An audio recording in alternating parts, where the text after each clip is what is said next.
Padre, bienvenido. Buenos días, buenas tardes. Muy buenas tardes, Juanita. Oye, qué Te bonito saludamos. traje ¿Cómo ha traes, qué estado? bonita blusa traes. Se te ve muy bien.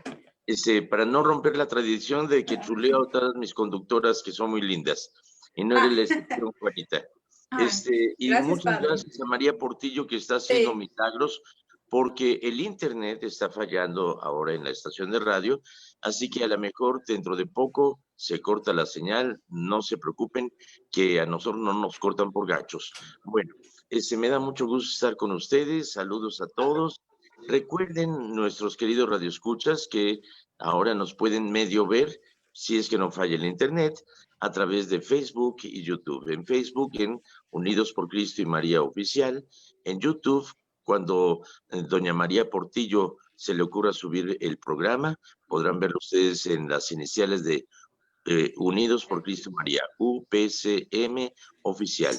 Nos pueden poner sus preguntas, comentarios, chistes, aclaraciones, anécdotas, cuentos, todo lo que les dé su regalada gana, que para eso este es su programa. Pueden ponerlo en los mensajes de Facebook o pueden llamar a esta estación de radio. ¿A qué número, mi querida Juanita? pueden llamarnos al 209-225-2317, aquí en Bueno, cabina. gracias. ¿Y qué creen? Ya el ¿Qué? colegio electoral reconoció y le dio el triunfo a Joe Biden como presidente de los Estados Unidos. Lo que dijo Joe Biden reiteró lo que había dicho cuando había sido electo. Seré presidente no solamente para los que votaron por mí, sino por todos los estadounidenses, lo cual es algo muy bonito. ¿Cuál es nuestra actitud como cristianos, como católicos? Orar por nuestro presidente. Durante todo este periodo presidencial estuve orando por el presidente Donald Trump, para que Dios lo iluminara, para que hiciera un buen gobierno para todos. Ahora nuestra misión es orar por nuestro presidente Joe Biden. Así que ojalá y que sean años de prosperidad para aquellos que no votaron por él porque tenían miedo de que siendo católicos no se podía votar por alguien que aprueba el aborto. Miren, no es cosa de blanco y negro, hay que ver una serie de aspectos más, como es ecología, el medio ambiente, lo que es derechos humanos, la unidad de las familias, el respeto a la dignidad del ser humano, etcétera. Son una serie de cosas más. Ahorita, por ejemplo, en Argentina, eh, a mí realmente me causa dolor y asco ver a todas las mujeres que están votando en favor del aborto, una actitud muy agresiva, muy ofensiva. Y lo que decía el Papa Francisco, dice, no para resolver una situación contratas un sicario para matar a quien está causando ese daño. En la misma forma, no porque viene un niño que va a ser incómodo para la vida libertina de la madre, quiere decir que hay que asesinar a un inocente. Entonces eso está en la Cámara de Diputados de Argentina, ya se aprobó, ahora falta que pase a la Cámara de Senadores, así que ojalá que realmente entre la conciencia y que se prohíba el asesinato de esos niños. Ahora, en ese país ya ha sido aprobado y legalizado el aborto desde hace muchos años. ¿Cuál debe de ser nuestra actitud como católicos? Educar a los hijos, a las hijas, a tener una sexualidad responsable y que no es el sexo una, eh, un pasatiempo o una diversión, que no es como un saludo de mano o demás, sino que es más bien un acto responsable de estar abiertos al plan de Dios para procrear y para ser instrumentos para la procreación de la vida. Eso es el plan de Dios. De otra forma, el andar de lingui sin consecuencias, mejor no le entres. Es decir, debemos de educar a una responsabilidad sexual. Aunque el aborto esté legalizado, no te obligan a abortar. Por lo tanto, lo que debemos de hacer es educar para la vida. Eso es lo importante. Bueno, he dicho. Ahora, mi querida Juanita, cuéntame, tenemos preguntas, chismes, comentarios, dudas, adivinanzas, chistes o qué sé yo, cuéntame. Vamos a ir, padre, primero con una pregunta que tiene una persona que acaba de llamar. Le digo que acaba de llamar porque las otras personas hablaron hace un rato más. Nos hizo este relato que su hija le habló con ella pidiéndole que fuera a poner agua bendita a su casa porque ella tiene sus cámaras en su casa y de pronto ellas se han pues han visto, ¿verdad? Una silueta que no es ni una persona y no distinguen qué es, solamente se ve como una forma de Jesucristo. Otra decía que uno de los niños miraba como una mujer con un niño. Entonces, en esa casa están preocupados, tienen miedo, entonces le pregunta que si, ¿qué Le les pueda tienen miedo a decir ella? Jesús, le tienen miedo a Jesucristo. Sí. Ajá, Que así si traerá pueden, todo el tiempo. sí, la pregunta es que si ella, sería bueno llevar ir a ponerles ahí en su casa agua bendita y esa Para es que la se vaya pregunta. Jesucristo. Ajá. Sí, sí es la Mira, pregunta.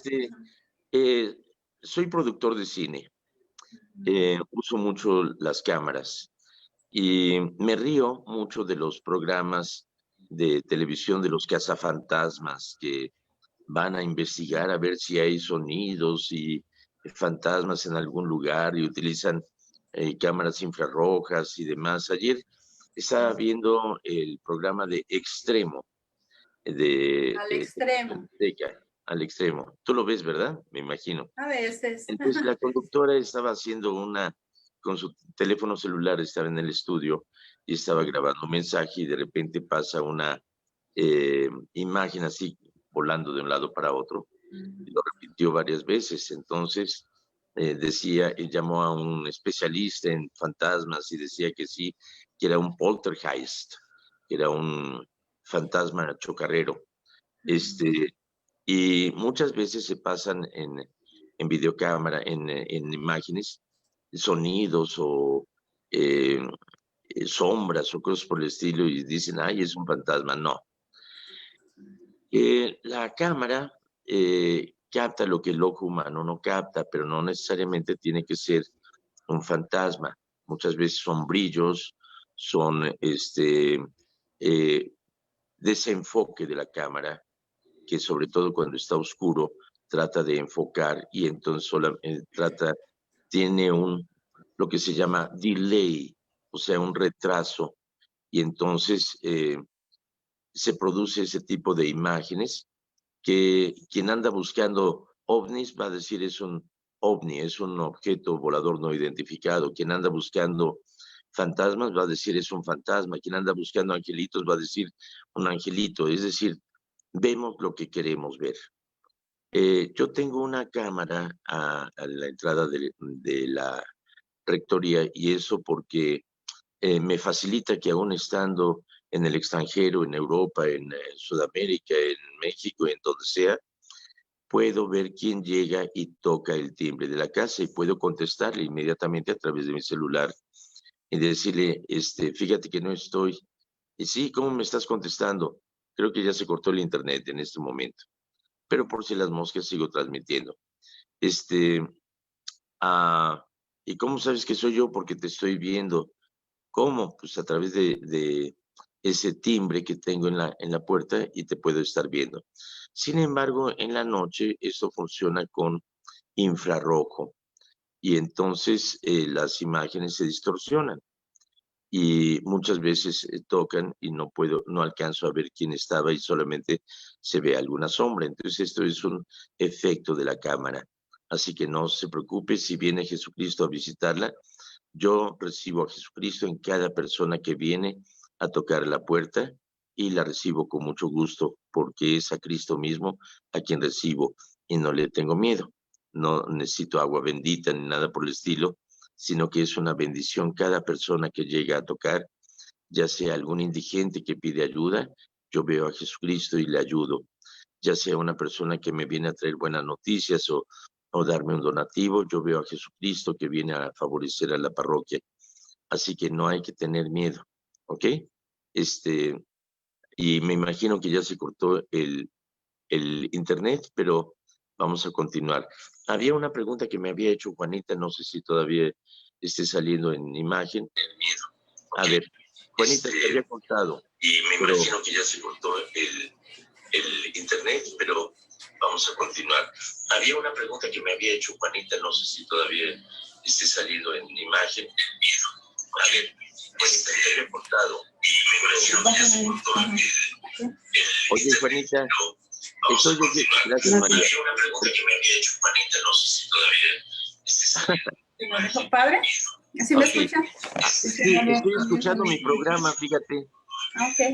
Bueno, aquí viene la siguiente pregunta. Así es. Sí, la siguiente que le preguntan es ¿qué diferencia hay en Jesús y Jesucristo?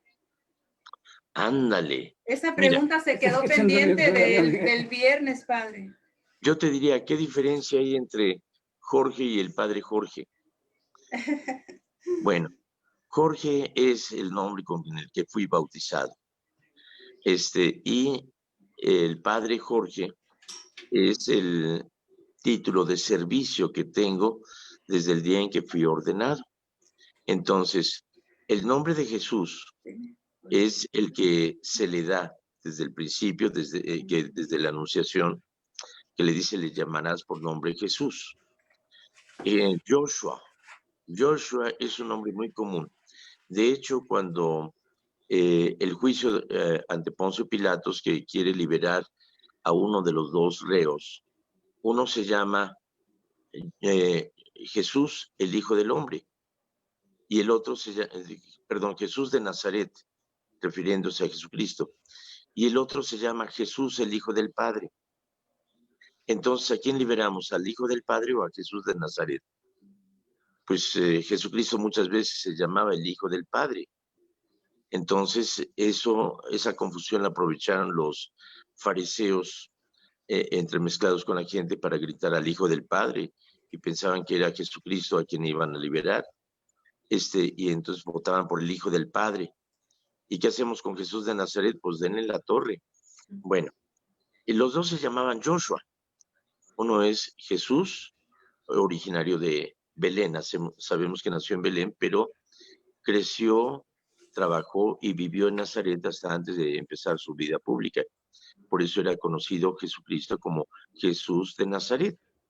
En cambio, el otro ladrón, el otro criminal, que era un celota que había matado a muchos romanos y demás, se hacía conocer como Jesús, el Hijo del Padre, Joshua Barrabás, el Hijo del Padre.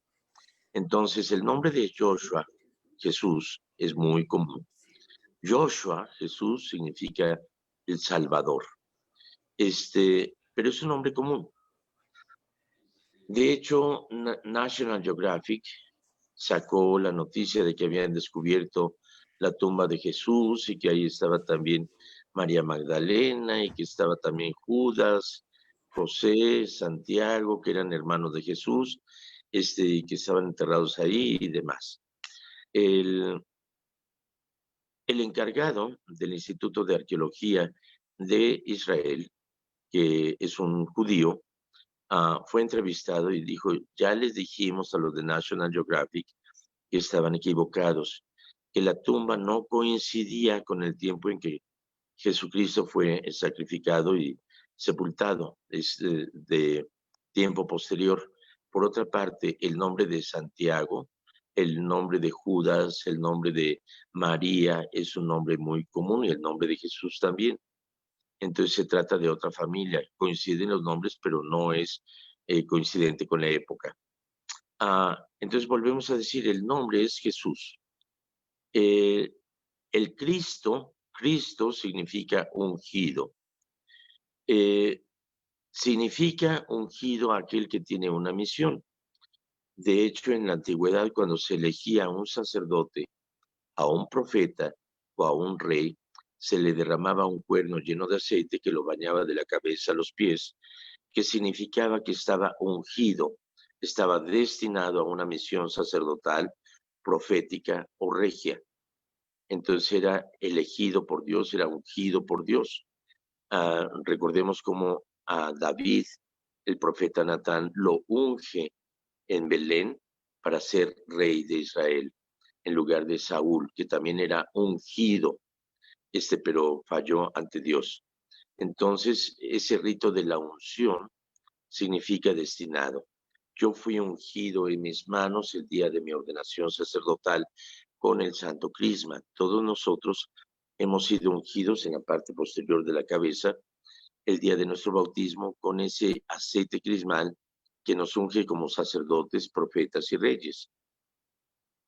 El Mesías o el Cristo, podemos ser llamados Cristos porque somos ungidos.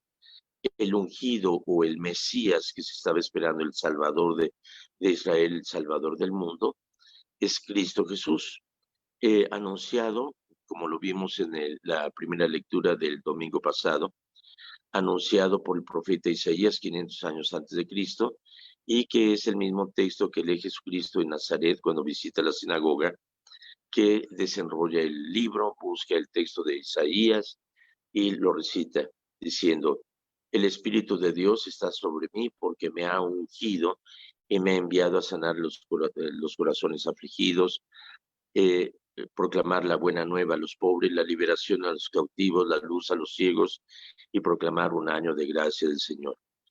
Enrolla el libro, se lo entrega al encargado y dice: esta profecía tiene su cumplimiento el día de hoy. Entonces, Jesucristo es el ungido.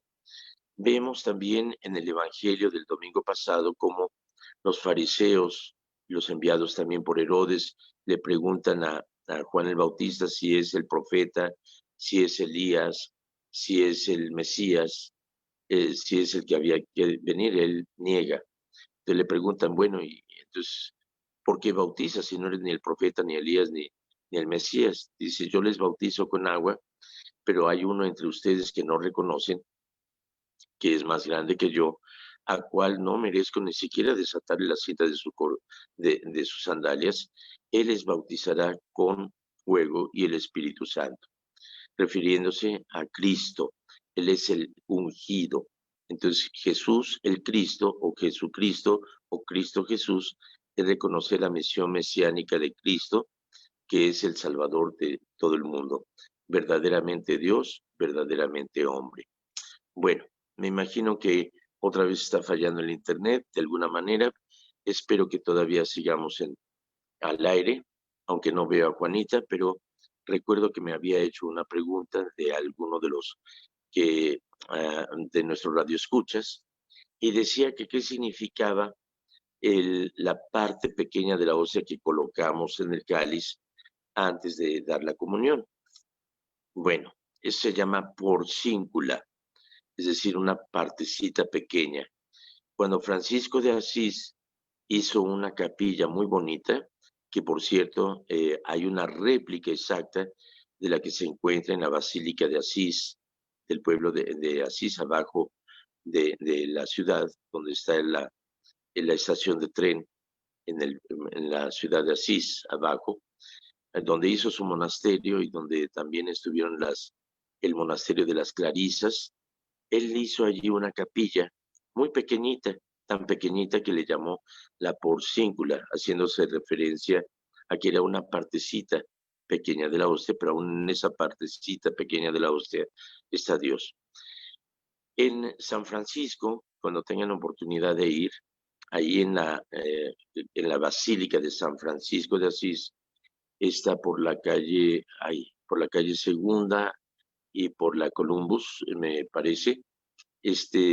Hay a un lado de la basílica hay un pequeño edificio que adentro contiene una réplica exacta de la porcíncula de San Francisco. Y es impresionante porque yo he estado allí en Asís y cuando vi esa réplica de la porcíncula, es hermoso. Uno se siente como que está precisamente en esa capilla. Es una réplica exacta. E incluso tiene un ladrillo que se trajo de la capilla original, como simbólico realmente, pero es una réplica exacta. Vale la pena que vayan a verla, ¿ok? Ahora, volvemos a decir, ¿por qué cortamos ese pedacito de hostia y la depositamos en el cáliz? Roma fue construida sobre 7 colinas. Y en cada una de las colinas hay una basílica en Roma. Después de Constantino, cuando ya se empezó a celebrar misa en el Vaticano, en la colina del Vaticano, que antiguamente era el Circo de Nerón, que es donde fue sacrificado Pedro, había una pequeña iglesia, una basílica pequeña, pero ahí iba cada uno de los diáconos de las 7 basílicas de Roma. Entonces, a estar presente en la misa que celebraba el Papa. El Papa fraccionaba el cuerpo de Cristo y le daba un pedacito a cada uno de los diáconos. Ellos conservaban ese pedacito del cuerpo de Cristo consagrado por el Papa y lo llevaba a su propia basílica. Entonces el abad o el encargado de esa basílica, al celebrar la misa, depositaba ese pedacito del cuerpo de Cristo consagrado por el Papa, lo depositaba en el cáliz como signo de la unidad de la Iglesia con el Papa. Entonces esa costumbre se quedó. Actualmente el Papa no nos manda vía Federal Express o vía aérea un pedacito del cuerpo de Cristo en el que él celebra, pero el hecho de partir ese pedacito de la hostia y depositarlo en el cáliz significa la unidad de la Iglesia Universal, unidos en Cristo y unidos en la colegialidad de la Iglesia y unidos con el jefe, el pastor de la Iglesia, que es el Papa. Entonces esto es lo que significa la porcíncula que se deposita en el cáliz. Ahora ya están informados. Esta ha sido una aportación cultural del padre Jorge para los cuates. ¿Ok? Y creo que estamos fuera del aire, o no sé si seguimos dentro del aire, pero me habían advertido que el internet estaba fallando. Bueno, hubo algo más de que una pregunta que no he podido responder. Alguien había preguntado que qué era el famoso rapture de los protestantes o el rapto de los protestantes. Le pedí, por favor, que me explicara más a qué se refería, pero un rapto es un robo, es un eh, robar de casa, se puede decir. Miren, aquí en Mammoth Lakes soy el primer sacerdote que es bilingüe, pero antes que yo, desde la fundación de esta parroquia y de las misiones, no había habido un solo sacerdote que hablara español. Entonces, los sacerdotes que estaban aquí anteriores a mí recurrían a alguien que eh, leyera las lecturas en español, que bautizara, que diera que bautizara, que diera las pláticas prebautismales, que incluso dijera la homilía, siendo el laico, que incluso lo encargaron para evangelizar y demás, o sea, para la catequesis. Quiero decir que hizo un destrozo enorme. Bueno, mucha gente no estaba muy contenta con esta persona y muchos prefirieron irse a las iglesias protestantes que sí ofrecían servicios en español, de tal manera que muchos se fueron a otras iglesias porque querían escuchar la palabra de Dios en español. Cuando llegó el padre Jorge, pues se confrontó con un montón de dificultades, incluso empezando con esta persona que hasta usaba capa pluvial y alba, y que en nombre de Dios le prohibía la entrada a quienes traían tatuajes y cosas por el estilo. Entonces hizo un montón de cosas. Él era el párroco y casi el obispo aquí en la parroquia. Le tengo mucho cariño, tengo buena amistad con él, pero me causó muchos problemas. Afortunadamente encontró trabajo en otro lado, pero ahora amenaza con regresar y lo quiero mucho, pero ya no va a poder servir como lo hacía antes. Me encontré con muchas dificultades, con muchos problemas, incluso empezaron a hablar mal de mí los que se habían ido a otras iglesias protestantes porque tenían miedo de que yo me lo robara nuevamente. Muchos poco a poco han ido regresando, y pues han regresado a la fe, a la madre iglesia. Actualmente tengo muy buena amistad con muchos de los ministros de diferentes iglesias aquí. Colaboramos, cooperamos, pero es una relación muy respetuosa y de mucho afecto, de mucho cariño. No nos ponemos a defender o a atacar una iglesia con la otra, sino que buscamos cómo apoyarnos y cómo ayudarnos mutuamente. ¿Qué es ese famoso rapto? Cuando hay unos cristianos católicos no bien evangelizados, los cristianos buitres, ¿cuáles son estos?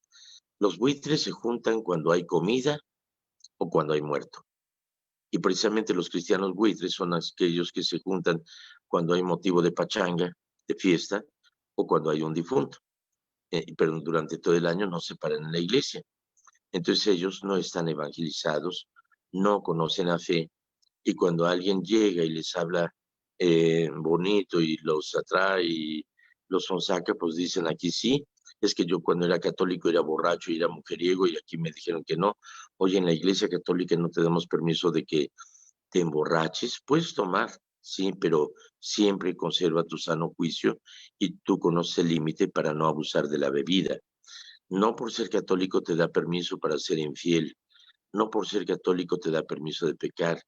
Entonces, dentro de una iglesia protestante en la que son un número reducido, en las que se te toma en cuenta personalmente, y eso es lo que yo he querido hacer aquí en mi comunidad. Yo les llamo por teléfono a mis feligreses, estoy al pendiente de ellos, busco realmente estar cercano a ellos. Cuando alguien me falla, le digo, oye, ¿por qué no has venido a misa? Ya no te he visto aquí en la iglesia, etcétera. Entonces, permítame que ahorita la cámara me está diciendo que Jesucristo acaba de llegar a la puerta, así que por favor le voy a pedir a mi asistente que vea quién está a la puerta. Probablemente sea la contadora, así que no hay problema. Bien, después de esta interrupción en la que veo que Jesucristo está llamando a la puerta, aunque no lo vea bien, le estaba diciendo acerca de que ese famoso rapto es sacar a alguien de su propia iglesia y llevárselo a otra iglesia. Entonces yo lo que les diría es esto: conozcan su fe, conozcan a Cristo. Es decir, un fiel católico que es fuerte en su fe no va a abandonar la fe católica. Respetamos, y es un trato ecuménico y de mucho respeto hacia quienes militan en otras religiones, y reconocemos de que tienen muchas cosas buenas, de que sirven. Jesucristo ya está tocando el timbre, ¿eh? Denme un segundito, por favor. Dile que no lo puedo atender, por favor, que ahorita, que venga más tarde. Ahorita lo atiendo. Disculpen, son cosas prácticas. Y permítanme, es más, voy a salir ahorita a recibir a Jesucristo que está aquí afuera. Denme un segundito.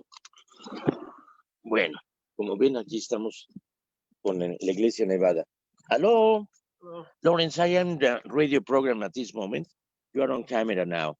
Okay, if you're so kind to wait 20 minutes, I'll be back with you, okay? Ese es Jesucristo que está llamando aquí a la puerta. Ok, gracias, Lorenzo. Thank you. Como ven, este señor Lorenzo es un tipazo. Es un hombre muy trabajador, es indigente, pero viene y cuando lo pongo a trabajar, trabaja muy bien. Y le doy una ayuda para que salga adelante. Entonces, y de paso, ya que anduve presumiendo, miren qué bonito arbolito de Navidad hizo mi asistente, ¿eh? Bueno, así que ya estamos preparándonos para la Navidad. Entonces, esto es el famoso rapto. Yo les diría, conozcan su fe. Y conociendo la fe es la forma de conocer a Dios. Y conociendo a Dios podemos amarlo más, y amándolo podremos servirle mejor. Un verdadero católico no abandona su fe. Entonces, ojalá y que sigamos, a ver, tengo aquí un mensaje de Mari Portillo, y como les decía, Portillo, dejé de pensar en el cielo. Ay, estoy de cabeza. Bueno, pues ya no veo el mensaje, pero, en fin, parece que ya es hora de despedirnos. Yo los invito, si quieren conocer la fe, estoy transmitiendo en Mammoth Catholic Church los viernes, ya sea por Facebook o por YouTube, Mammoth Catholic Church. Estoy transmitiendo los viernes a las 7 de la noche, pero queda grabado el programa tanto en YouTube como en Facebook, lo que es la catequesis a nivel familiar. Y estoy llevando un proceso. Si a ustedes les interesa, pueden seguir desde el primer día, están ahí grabados los programas, ese proceso de catequesis a nivel de familia. Así que, pues, muchísimas gracias por su atención. No sé si esto haya salido al aire o no, pero a mí me ha dado mucho gusto estar con ustedes. Que Dios Todopoderoso los acompañe y los bendiga. En el nombre del Padre, del Hijo y del Espíritu Santo. Amén. Dios mediante, nos veremos mañana. Gracias.